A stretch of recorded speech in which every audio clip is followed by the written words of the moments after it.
Tema 4. Sistema digestivo y nutrición.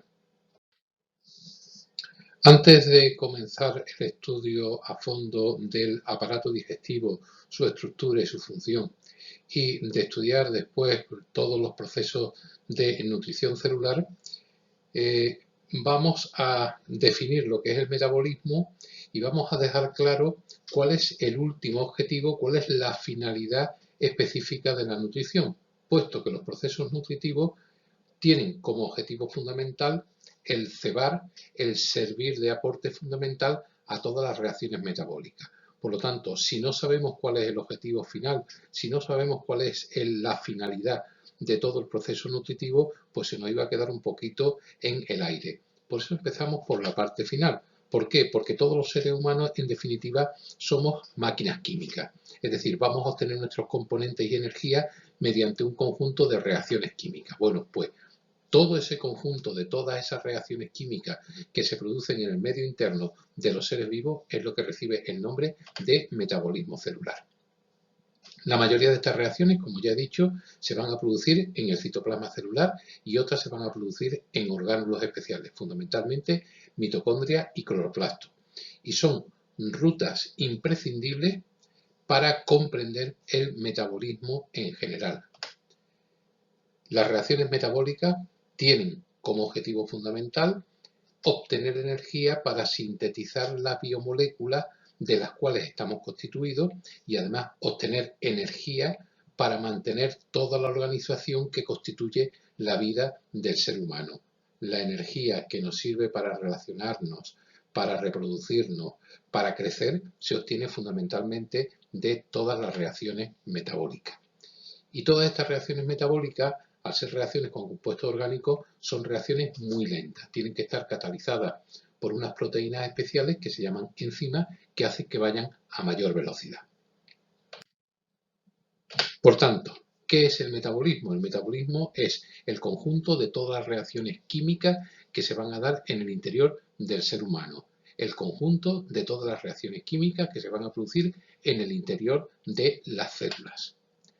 ¿Cuál es el objetivo? ¿Cuál es la finalidad? ¿Para qué sirven todas esas reacciones? Pues fundamentalmente van a servir para mantener las funciones de las células, las funciones vitales, van a servir para regenerar las moléculas que se van gastando y que hay que reponer para mantener las estructuras, van a servir para sintetizar compuestos, la síntesis de las propias proteínas humanas, los propios lípidos, los propios glúcidos estructurales, y va a servir para el crecimiento, para el movimiento, para la actividad, para el transporte de sustancias. En definitiva, el metabolismo es el motor de toda la vida. Y esa energía en el interior de la célula se produce fundamentalmente en forma de ATP. El adenín trifosfato, que es un nucleótido con función energética, va a ser la molécula que se obtiene en los procesos metabólicos y que también se gastan en los procesos metabólicos. Va a ser la moneda de cambio energético. Dos tipos de reacciones o dos tipos de rutas metabólicas que en su conjunto constituyen todo el metabolismo. Hay un tipo de reacciones que se llaman reacciones catabólicas o reacciones de destrucción, que son reacciones que consisten en que moléculas orgánicas más o menos complejas formadas por enlaces, vamos a destruirlas y vamos a obtener la energía que tiene esos enlaces.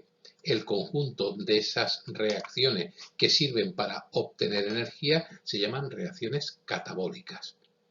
Por contra, existen otras reacciones que se llaman reacciones anabólicas o reacciones de formación, que son reacciones que se cogen moléculas, bioelementos sueltos que existen o en el citoplasma celular o en el medio extracelular y se reorganizan, se forman enlaces entre ellos y se forman moléculas orgánicas más complejas.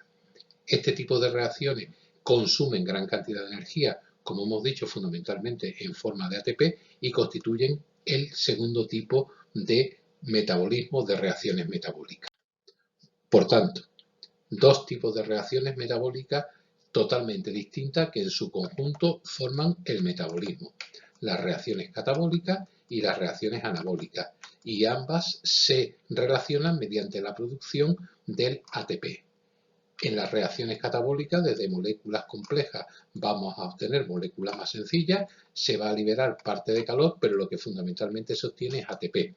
¿ATP para qué? Para que mediante las reacciones anabólicas seamos capaces de moléculas orgánicas muy sencillas obtener moléculas orgánicas más complejas y obtenemos este tipo de reacciones.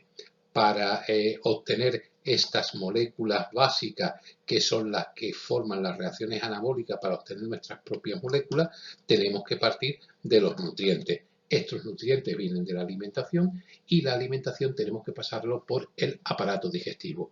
Luego, si os dais cuenta, en esta diapositiva lo que os quiero indicar es que el objetivo final de toda la nutrición, de todo el proceso digestivo, es nutrir, es servir de sustrato, de base, de inicio a las reacciones metabólicas. El organismo, por tanto, intenta mantener un equilibrio en el medio interno, es decir, mantener la homeostasis para que funcione de manera óptima la célula, y este correcto funcionamiento metabólico necesita asegurarse mediante aporte de nutrientes. ¿De dónde se pueden obtener esos nutrientes básicos que nutran a todas las reacciones metabólicas, tanto las catabólicas como las anabólicas? Pues un tipo de nutrientes los vamos a encontrar en el medio interno propio de la célula. Agua, sales minerales, glucosa, ácidos grasos, son moléculas que nos las encontramos en el citoplasma celular o en el interior de los orgánulos metabólicos, cloroplastos, mitocondria, pero en otros casos nos vamos a encontrar estos sustratos catabólicos, estos nutrientes en el medio extracelular, en el medio externo, que a través de la membrana plasmática entran en el interior de la célula y que provienen del proceso de la digestión. Os dais cuenta en este esquema como gracias a las moléculas de los alimentos o a las moléculas intracelulares sirven para nutrir de moléculas complejas a las reacciones catabólicas que nos dan energía, y esa energía sirve para sintetizar nuestros propios componentes. Lo que ocurre es que el catabolismo es distinto, o las rutas catabólicas o metabólicas que nosotros vamos a utilizar van a ser diferentes según el momento funcional de la célula. De una manera muy resumida, vamos a hacer tres momentos funcionales de la célula distintos. Uno en los cuales pues la célula está en crecimiento y tiene suficiente cantidad de recursos de oxígeno, por eso decimos que es una célula aeróbica en crecimiento, y en ese momento de funcionamiento vital la vía metabólica que se activa es el catabolismo aeróbico de la glucosa, fundamentalmente la glucólisis y el ciclo de Krebs. Podemos encontrarnos otro segundo tipo de catabolismo porque la célula esté funcionando sí con oxígeno, pero no obtiene la energía directamente de los nutrientes internos de la célula o exteriores, sino que los obtiene de reserva, y vamos a ir a estudiar una ruta metabólica distinta, que es el catabolismo aeróbico de los ácidos grasos o del glucógeno.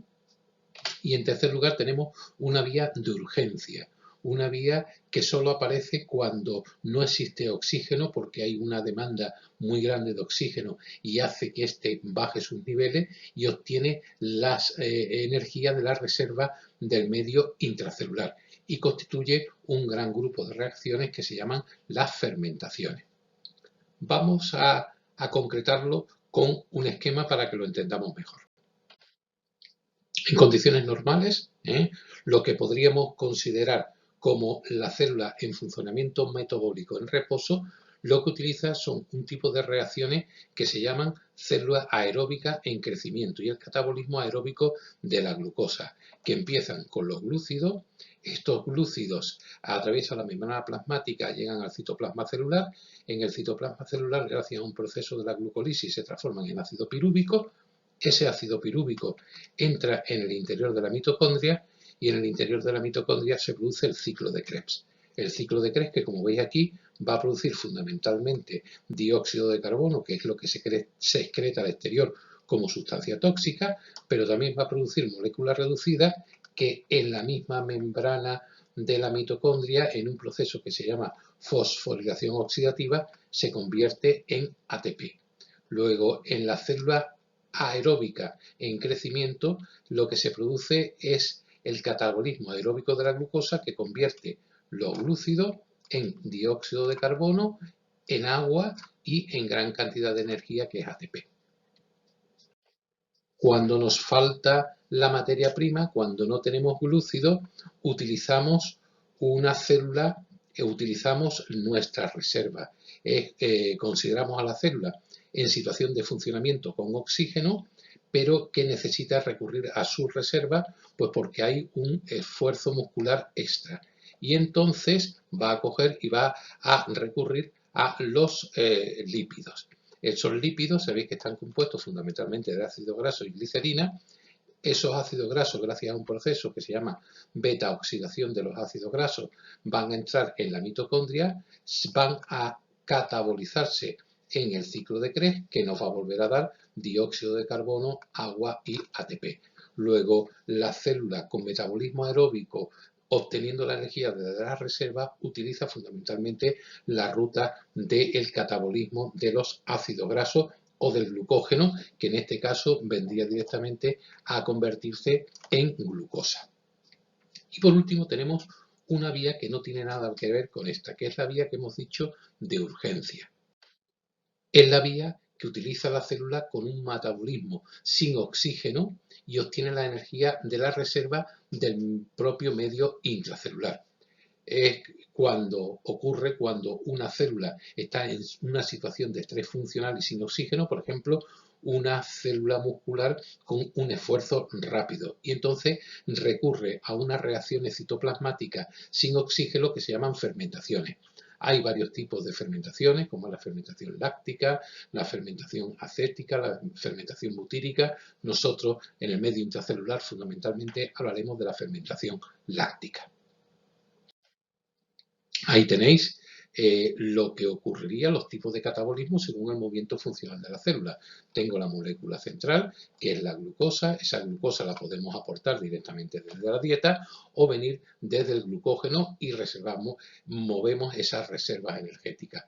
Esa glucosa, cuando es necesaria, se convierte en ácido pirúvico y ese ácido pirúvico puede seguir dos vías catabólicas totalmente distintas. Con oxígeno y gracias al ciclo de Krebs se van a convertir CO2, agua y gran cantidad de energía de ATP, y esa es la vía aeróbica oxidativa, pero si no tenemos suficiente oxígeno pasamos a la vía anaeróbica, fundamentalmente a la fermentación láctica, y nos produce el ácido láctico. En definitiva, el proceso catabólico en general, o el proceso metabólico en general, consiste en que, partiendo de los nutrientes que se van a aportar en la dieta, de la digestión, que es lo que vamos a ver a continuación, vamos a obtener los principios inmediatos básicos, que serían los monómeros de las proteínas, los aminoácidos, los monómeros de los glúcidos, que sería la glucosa, y los monómeros de las grasas, que serían los ácidos grasos. Los glúcidos, fundamentalmente gracias al proceso glucolítico, se convierten en pirúvicos. Los aminoácidos también, por una serie de procesos que se llaman la desaminación oxidativa, se convierten en pirúvicos, y las grasas, gracias al proceso de beta-oxidación, se convierten también en ácido pirúvico, que gracias al ciclo de Krebs que se produce en el interior de la mitocondria, van a parar todo a la cadena respiratoria, que nos va a dar gran cantidad de energía en forma de ATP, que ya hemos dicho que es la que mueve, la que constituye el motor fundamental de la vida del humano.